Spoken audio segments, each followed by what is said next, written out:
Hello everyone! Welcome back to C2 Novel and Vocab Week 13 for our novel book. Please go get your novel book. So what are we doing today? We'll be going over the difficult phrases from our novel for cultural fluency, which means by becoming familiarized with different slang and colloquialisms, the phrases in here, students will be able to relate to the novel and incorporate and use these phrases to show and convey your ideas more precisely and accurately. So today we'll be going over Skinnybones, only the first section, which is chapters 1 through 3. So without any more of a wait, let's go on ahead. We'll be going into page 2, and I'll be reading from the top of page 2, so please follow along. Is everyone there? I have an aunt who thinks that her cat is a real person. Every time we go over there, she has the cat dressed up in this little sweater that says Princess Kitty on the front.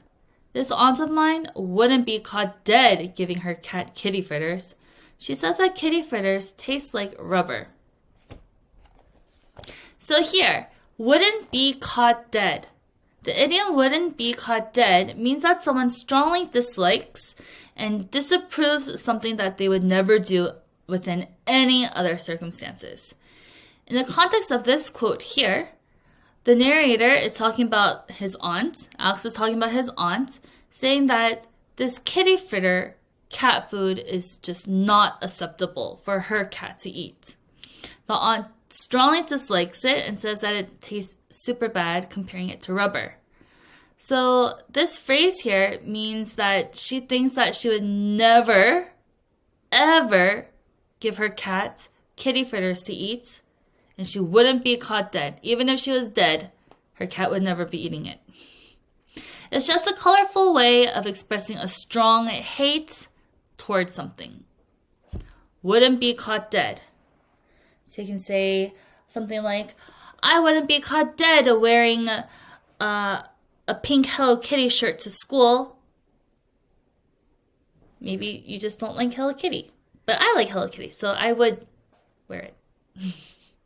Something of that sort.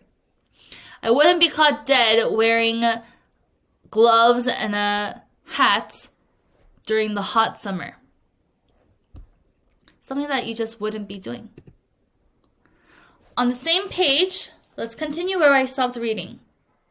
She says that kitty fritters taste like rubber, right? I'd hate to think that my aunt has actually tasted kitty fritters herself, but how else would she know? The quote, my mother says that my aunt has a screw loose somewhere. A screw that is loose somewhere. That means someone is a little bit crazy and not thinking straight. In the context of this quote, Alex's mom is saying that the aunt's behavior is a bit crazy, not right. So it's a figurative way of saying that the aunt may not be thinking or acting rationally or in a way that we consider to be normal.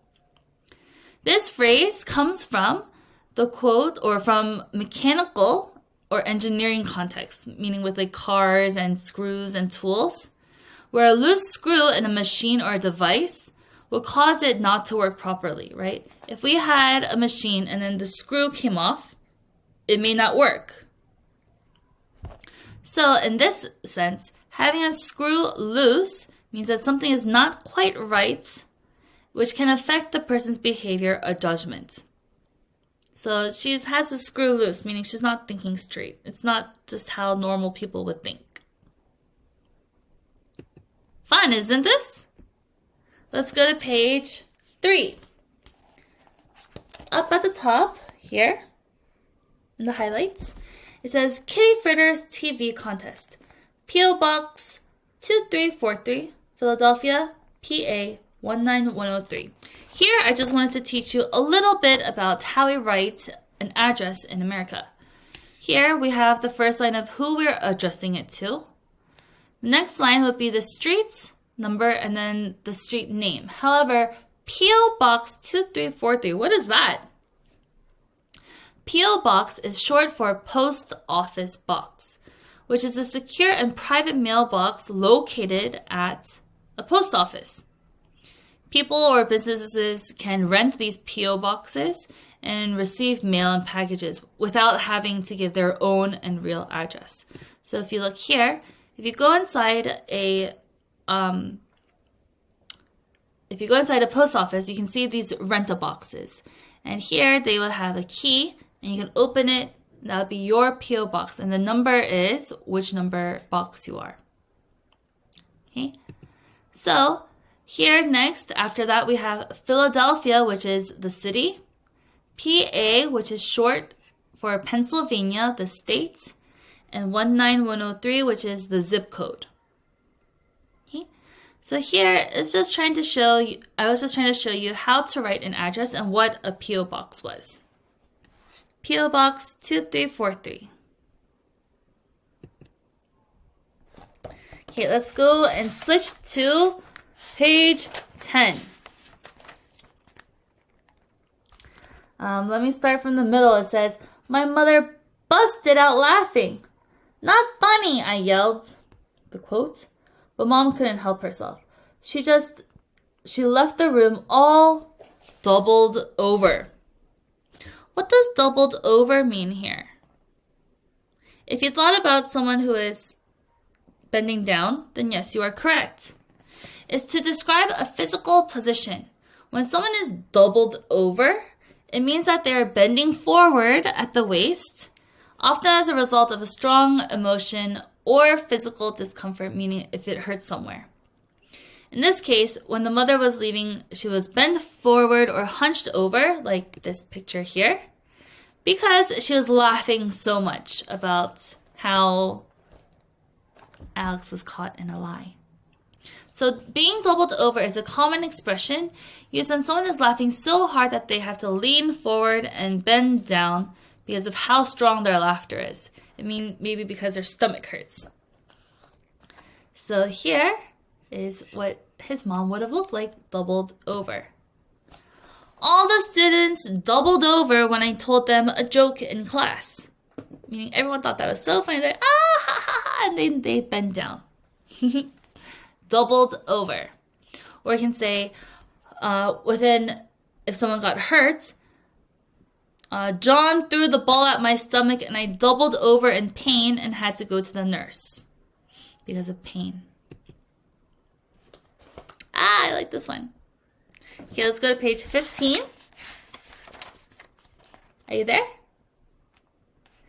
In the middle, here, I'll read for us, starting off with, wow. Wow, I thought, maybe for once I've got a teacher who is actually going to appreciate me. This is when he was trying to introduce himself. Okay, I'm Alex Frankovich, I said. Quote, I brought a sandwich for lunch today, and I'd just like everyone to know that my bologna has a first name. It's Oscar. The whole class cracked up at once. Miss Henderson had to beat on her desk with a ruler to quiet everyone down. I almost felt sorry for her. So what? First of all, what is bologna? Or, if you don't know what I'm talking about, we're talking about this word here.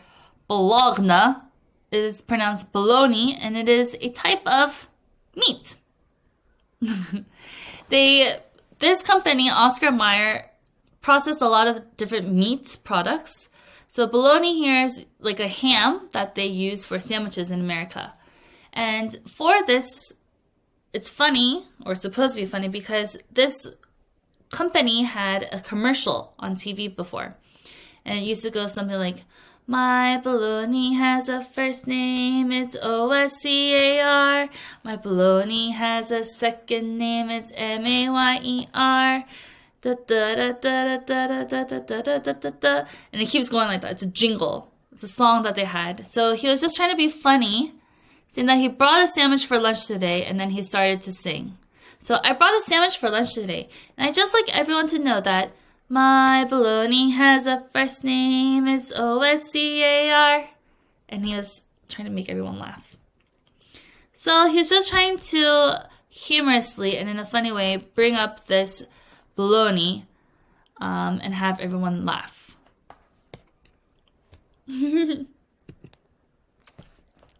Let's go to page 20. Yeah. Oh, this is very important here. It's at the very top. And this is what TJ is saying. I'll go to page 19 at the bottom first. TJ didn't think that was quite as funny as I did. I could tell by the way he pushed me down and pinned my face under his foot. Imagine, you're on the floor and his foot is on top of your face. Scary. You think you're such a funny guy, don't you? You skinny little bag of bones, he said. So, here, you skinny little bag of bones. Why do you think this is important? Because of the title. Here, it's very important because it reflects as a recurring theme in our story. The title of the book is also called Skinnybones. So here, the main character, Alex Skinnybones Frankovich, is a young boy who is thin and small for his age, and he often faces some teasing and bullying because of his size. So here, the quote is an example of how he was made fun of by TJ about how small he was. And throughout the story here, Alex learns to embrace his uniqueness and tries to stand up to the bullies. But yes, the title Skinnybones here shows that he is just a very small, dainty little boy. Skinnybones. And this is the first time we hear someone calling him of that sort in the book. So it's very important. It just means that you're very small for your size. Let's move on. Same page. And I'll read from where I just left off. I think the worst thing about being in the same room with TJ is having him in my PE class, which is gym class. I hate to admit, but he really is a great athlete. For a kid, TJ Stoner is the best ball player I've ever seen. There's only one sport that I'm better than TJ. It's square dancing. Let's look at the quote. I figure I can count square dancing as a sport because we do it in PE. You ought to see me. I can do-si-do better than any other kid in the whole school. So what is, first of all, square dancing? Do I just walk in a square? Here is a picture of students square dancing at a school's gym. So this is something that was taught in American schools in our PE class, which is our gym class. It's a traditional American dance style, often performed in groups of 8 dancers in a square formation. And it's just a lot of different steps and movements. And something that we learned in elementary school. I don't know why. Square dancing is often seen as a social activity. And the phrase here, do-si-do, let's go back. I can do-si-do better than any other kid in the school. Do-si-do is a specific square dance move when 2 dancers have to pass by each other and back up, and it's just a dance movement. So here, it just means that he's better at square dancing than TJ is. Do-si-do is also from a French origin that is commonly used in square dancing. It comes from the French term dos à dos, which means back to back. Over time, dos à dos evolved into the English term do-si-do to refer to the specific square dance movement. So here he's just saying, I can do-si-do back up to the other dancer and move back better than TJ can.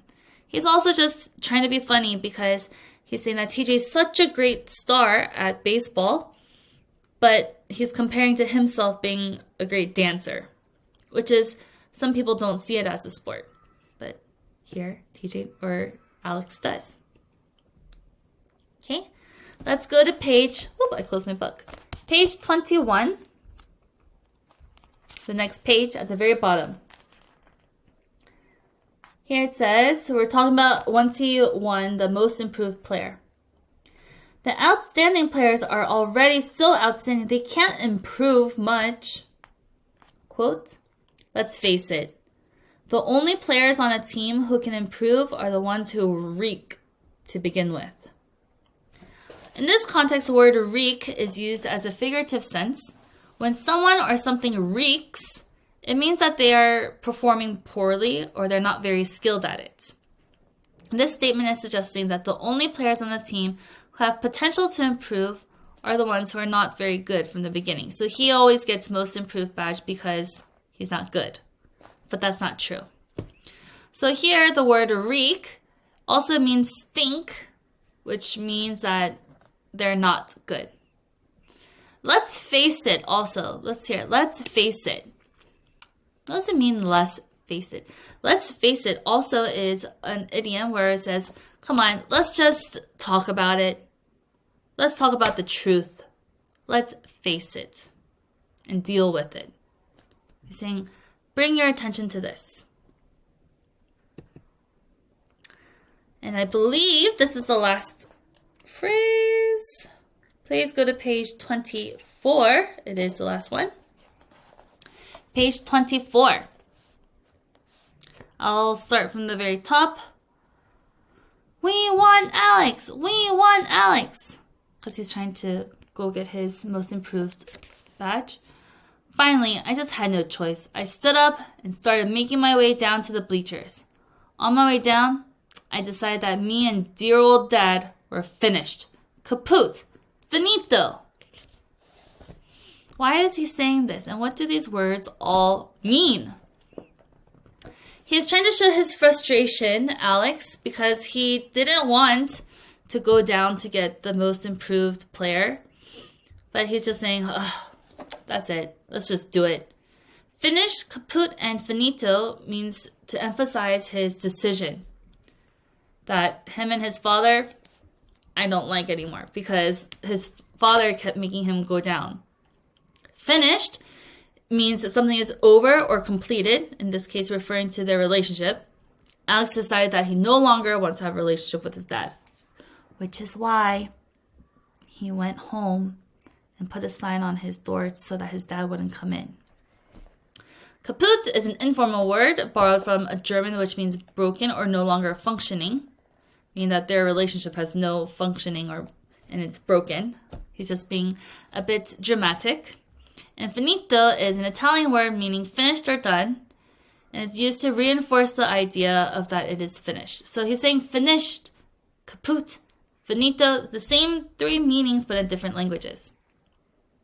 Alex uses these phrases to convey that because of his dad making him go get this badge, he doesn't want to play with him anymore. But don't worry, it'll get better later.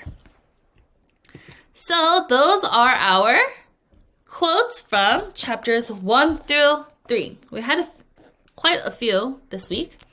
But please review the phrases again. And what I would like to recommend you guys is to reread chapters 1 through 3 again before going back to MI.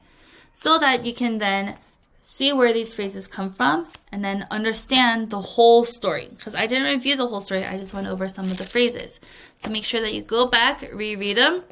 And then also, there was another one that I wanted to go over, but it was one of your homework questions, so I couldn't. So hopefully you're able to understand that part by yourself. Okay? So thank you again for joining me for our Skinnybones vocabulary and phrases. And I hope to see you guys next week. Have a great week, y'all. Bye!